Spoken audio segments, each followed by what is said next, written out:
The big weather story is heat and lots of it. Over the last couple of days, temperatures have been averaging anywhere from 10 to about 15 degrees warmer than usual, and that hot weather is going to be here for a while. Now, by the time you add it all up, we're looking at rainfall tallies that could be quite substantial, maybe an inch or more for some places.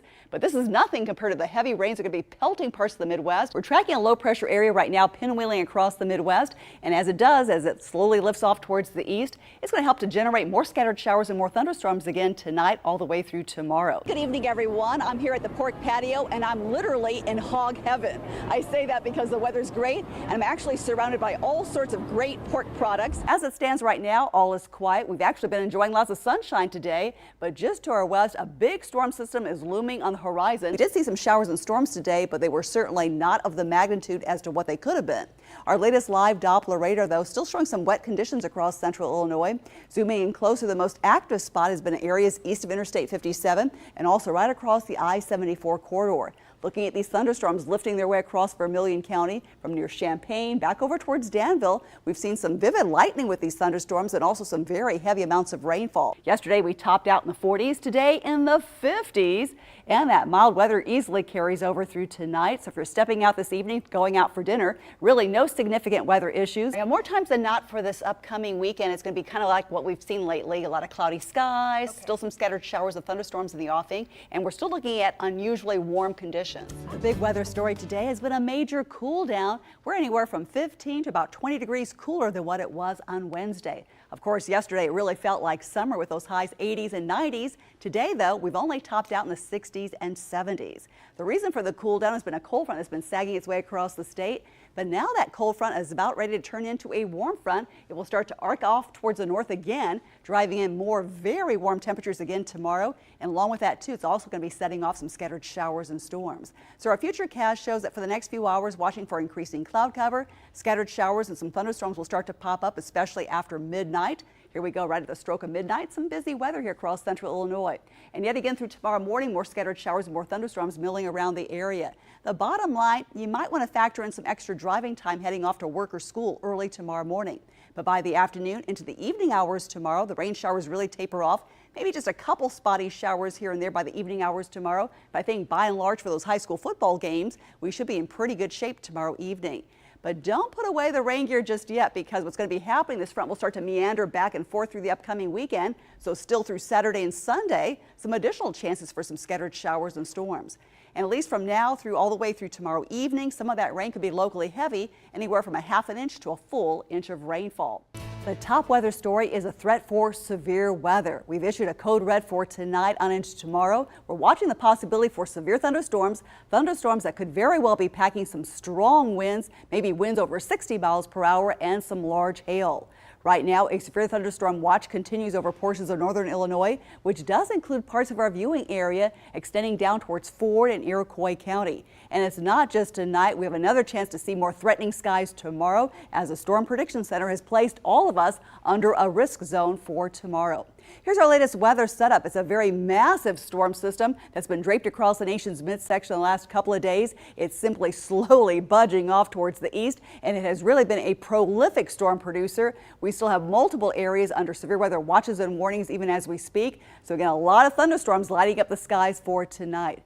Zooming in closer towards central Illinois, so far so good. Not so much happening right now for central Illinois, although we have been tracking some thunderstorms just to our north, but especially to our west. That's the main batch of showers and storms now rolling out of Kansas City, working their way across Missouri. As we put a tracker on these thunderstorms, they're generally lifting off towards the east to northeast, speeds around 35 to 40 miles per hour. And on that projected course, they should be sliding over towards Springfield during the early morning hours tomorrow. Right now, the tracker has it moving in between 3, 4 o'clock in the morning and perhaps impacting Champaign shortly after 5 o'clock. At any rate, the overnight hours becoming much more unstable, very stormy conditions moving in, and even more thunderstorms likely for tomorrow afternoon.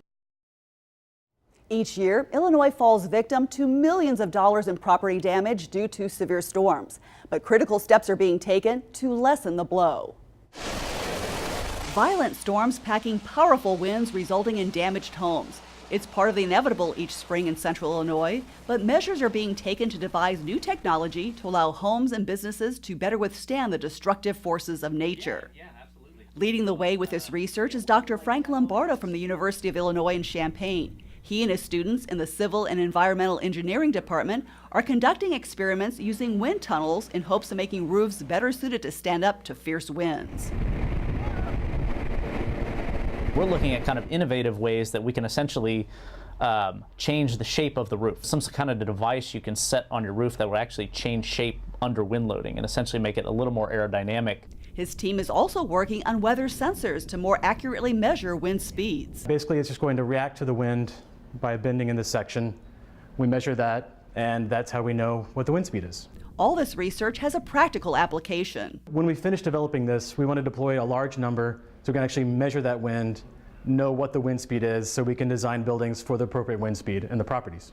These changes are for the future, but even so, already there are proactive steps homeowners can take right now to make their homes more resistant and less vulnerable to strong winds.